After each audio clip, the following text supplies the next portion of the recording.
So, okay guys, uh, this will be a video how to fix your ps3.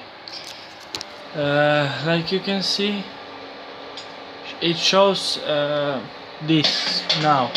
I can play games, but I was cleaning it because it was fucking dusty. Sorry about my language, it was very dusty.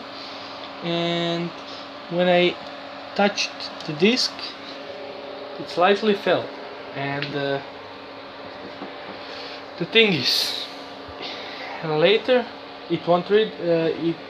It was unable to take the disc. I figured that problem. So another problem was it won't read discs. So make sure to check two things. Let me just go at package. So